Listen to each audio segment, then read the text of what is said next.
अस्सलाम वालेकुम व्यूअर्स, मेरा नाम उमर है और आप देख रहे हैं द ला यूट्यूब चैनल।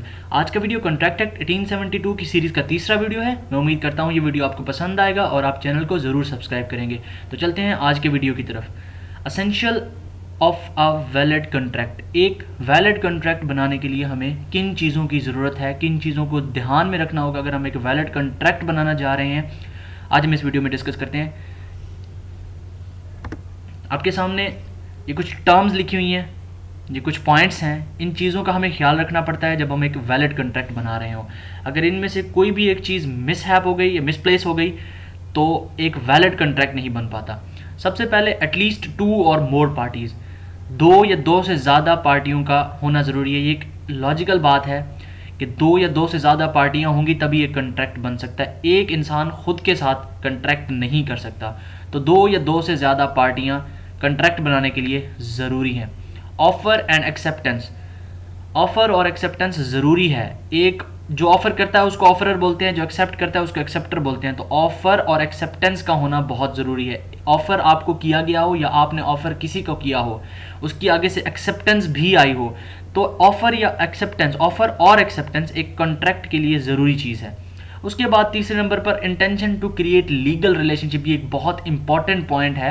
अगर intention to create legal relationship नहीं है तो कॉन्ट्रैक्ट नहीं बनेगा। Intention to create legal relationship कब होता है? ये कमर्शियल ट्रांजैक्शंस में होता है। याद रखिएगा, हमने पहले लेक्चर में डिस्कस किया था, कमर्शियल ट्रांजैक्शन के अंदर intention to create legal relationship होता है। तो अगर कॉन्ट्रैक्ट के अंदर intention to create legal relationship है तो वो एक वैलिड कॉन्ट्रैक्ट बन सकता है।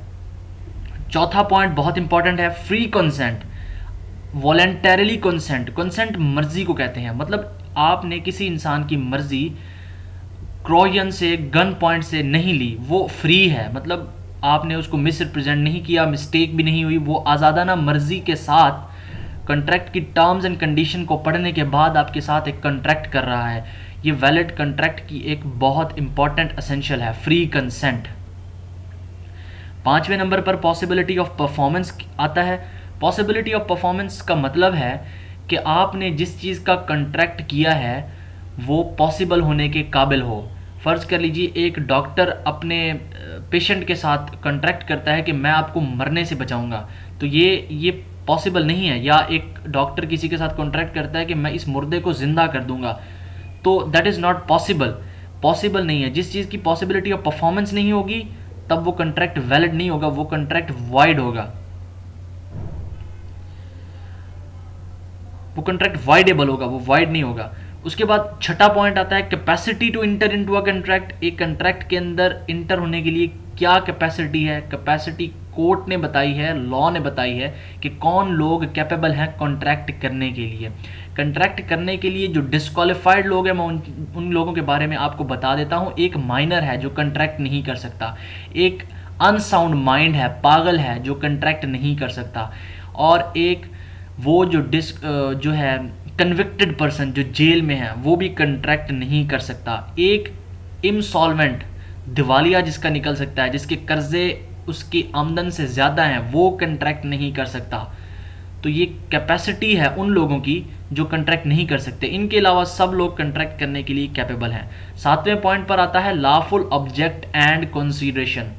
लॉफुल ऑब्जेक्ट एंड कंसीडरेशन का मतलब आप जिस चीज़ का कॉन्ट्रैक्ट कर रहे हैं, जो ऑब्जेक्ट है आपका, वो लॉफुल होना चाहिए। मतलब मैंने एक क्रिकेट बैट का कॉन्ट्रैक्ट किया है, दुकान से क्रिकेट बैट परचेज किया है, तो जो ऑब्जेक्ट है कॉन्ट्रैक्ट का वो क्रिकेट बैट है, वो लॉफुल है, वो अनलॉफुल नहीं है। मैंने दुकान से एक लैपटॉप ख़रीदा है, लैपटॉप मेरा ऑब्जेक्ट है कॉन्ट्रैक्ट का, वो लॉफुल है, कानूनी है, गैर कानूनी नहीं है।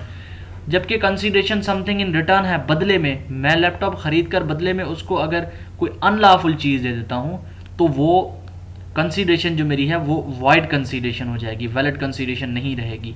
इसी तरह अगर मैं किसी शख्स को मारने के लिए कहता हूँ और बदले में उसको पैसे देता हूँ तो ये जो ऑब्जेक्ट है मेरा कॉन्ट्रैक्ट करने का, ये अनलॉफुल हो जाता है। तो कॉन्ट्रैक्ट अगर आप वैलिड बनाना चाहते हैं तो लॉफुल ऑब्जेक्ट होना चाहिए और कंसीडरेशन भी वैलिड होनी चाहिए। 8वां पॉइंट कॉन्सिस्ट एड इडम है। सेक्शन 13 के according same thing in the mind of both the parties. जो इंसान कुछ बेचना चाह रहा है मैं वही लेना चाह रहा हूँ। इसको हम एक एग्जांपल से डिस्कस करते हैं कि एक शख्स के पास 2 गाड़ियाँ हैं, मेहरान गाड़ियाँ, एक 2014 मॉडल है और एक 2018 मॉडल है। अब मैं उसके पास जाता हूँ और मैं कहता हूँ मुझे आपकी मेहरान गाड़ी ख़रीदनी है। वो कहता है मैं आपको 5 लाख में दे दूँगा। अब मैं समझता हूँ कि वो अपनी 2018 मॉडल का रेट बता रहा है, जबकि मैं उसकी 2000 वो अपने 2014 मॉडल के रेट बता रहा था। मैं समझा कि वो 2018 का बता रहा है। तो हमारे दोनों के दिमाग में जो है टर्म्स नहीं क्लियर हुई, जो कंडीशन थी वो क्लियर नहीं हुई। तो कंसिस्ट एड ईडम होना ज़रूरी है एक वैलिड कॉन्ट्रैक्ट के लिए। हमारे दोनों के दरमियान जो बात है हमारे दोनों के माइंड में वो क्लियर होनी चाहिए कि वो भी 2018 बेच रहा है और मैं भी 2018 मॉडल ही ले रहा हूँ। कोई मतलब जो डाउट है वो नहीं होना चाहिए। अगर डाउट होता है तो कॉन्ट्रैक्ट वाइड हो जाता है, वाइडेबल हो जाता है। उसके बाद agreement should not be expressly declared wide by law. Contract act 1872 के अंदर एक लिस्ट है एग्रीमेंट्स की जो कि वाइड है। तो हमें ये ध्यान रखना होगा, ये ख्याल रखना होगा कि हमने उन कॉन्ट्रैक्ट में से कोई कॉन्ट्रैक्ट नहीं कर लिया। जैसे कि वेजरिंग एग्रीमेंट है, हम शर्त लगाते हैं, सट्टेबाजी जिसको बोलते हैं, तो वो वाइड है। कॉन्ट्रैक्ट एक्ट के अंदर एक लिस्ट दी हुई है, वो उस लिस्ट में से हमने कोई कॉन्ट्रैक्ट ना किया, वो वाइड कॉन्ट्रैक्ट होंगे, वैलिड नहीं माने जाएंगे। 10वें नंबर पर लीगल फॉर्मेलिटी है। लीगल फॉर्मेलिटी का मतलब ये होगा कि अगर किसी कॉन्ट्रैक्ट का लॉ में लिखा हुआ है कि ये कॉन्ट्रैक्ट जो रिटर्न में होना ज़रूरी है, मगर हमने वो कॉन्ट्रैक्ट रिटर्न में नहीं लिया, तो हमारा वो कॉन्ट्रैक्ट जो है वो वाइड हो जाएगा, वो वैलिड कॉन्ट्रैक्ट नहीं रहेगा। बिकॉज हमने लीगल फॉर्मेलिटी नहीं पूरी की, वो कॉन्ट्रैक्ट वाइड हो जाएगा। तो ये एसेंशियल्स हैं। इन एसेंशियल्स का एक वैलिड कॉन्ट्रैक्ट बनाने के लिए होना बहुत ज़रूरी है। अगर इनमें से कोई भी जो है एसेंशियल मिस होता है, नहीं होता, या एक वैलिड कॉन्ट्रैक्ट के लिए उसके अंदर मतलब कि जिस तरह लीगल फॉर्मेलिटी है, वो अगर लीगल फॉर्मेलिटी किसी ने नहीं पूरी की तो वो कॉन्ट्रैक्ट वाइड हो जाएगा। ये एसेंशियल एलिमेंट्स होंगे तो एक कॉन्ट्रैक्ट वैलिड माना जाएगा। आज का वीडियो उम्मीद करता हूँ आपको पसंद आया होगा। खुदा हाफिज़।